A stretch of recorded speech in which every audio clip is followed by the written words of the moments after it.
Jibril adalah malaikat paling mulia dan Allah menyebut nama Jibril dalam beberapa ayat Al-Quran sebagai berikut. Katakanlah, barang siapa yang menjadi musuh Jibril, maka Jibril menurunkannya ke dalam hatimu dengan seizin Allah, membenarkan apa kitab-kitab yang sebelumnya dan menjadi petunjuk serta berita gembira bagi orang-orang yang beriman. Barang siapa yang menjadi musuh Allah, malaikat-malaikatnya, rasul-rasulnya, Jibril dan Mikail, maka sesungguhnya Allah adalah musuh orang-orang kafir. Quran Surat Al-Baqarah ayat 97-98. A. Arti nama Jibril. Arti nama Jibril telah dijelaskan Imam Bukhari ketika memulai salah satu bab dalam kitab Sahih. Beliau memberi nama bab tersebut dengan judul Barang siapa yang menjadi musuh bagi Jibril.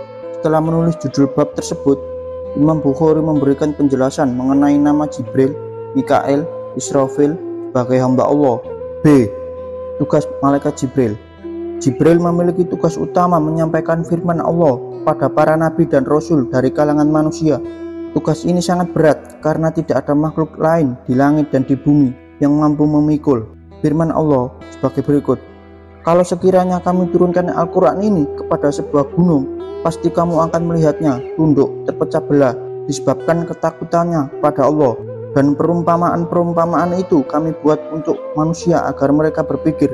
Quran Surat Al-Hajj ayat 21. Tugas Jibril tidak hanya menyampaikan wahyu, tetapi Jibril juga membantu para nabi dan rasulnya dalam menjalankan tugas.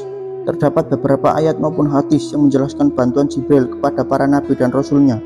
1. Jibril pernah membelah dada dan mencuci hati Rasulullah. Dari Anas ibnu Malik bahwa Rasulullah didatangi Jibril saat beliau sedang bermain bersama anak-anak.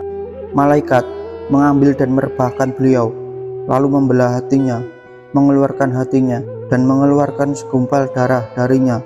Seraya berkata, ini bagian setan darimu, mencuci hatinya dalam bejana dari emas dengan air Zam-Zam. Kemudian malaikat menjahitnya dan mengembalikannya ke tempat semula. Anak-anak datang dan mengadu kepada ibu susunya. Mereka berkata, sesungguhnya Muhammad telah dibunuh. Orang-orang menyambut beliau dengan wajah pucat karena ketakutan.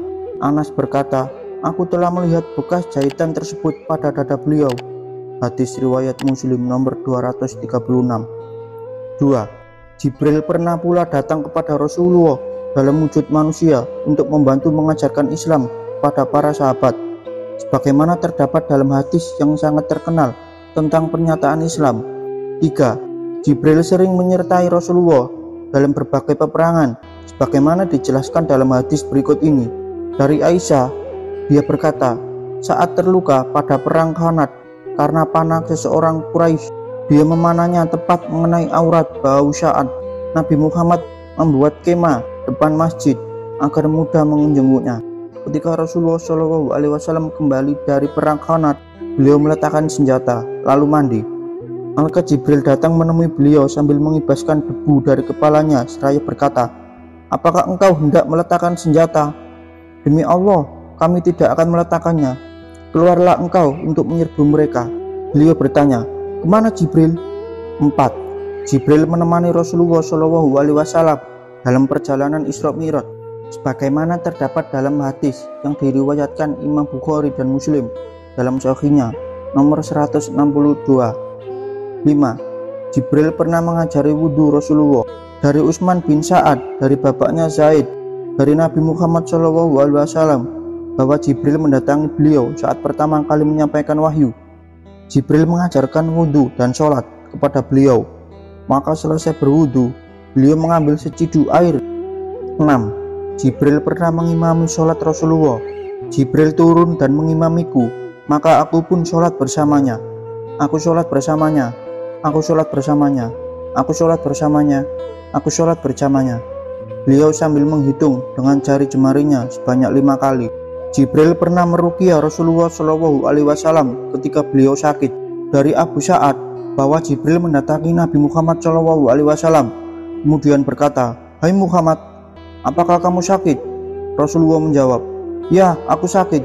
Jibril meruqyah beliau dengan mengucapkan, dengan nama Allah, aku meruqyahmu dari segala sesuatu yang menyakitimu dan dari kejahatan segala makhluk atau kejahatan mata yang dengki.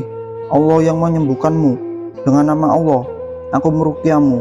Hadis riwayat Muslim nomor 4056.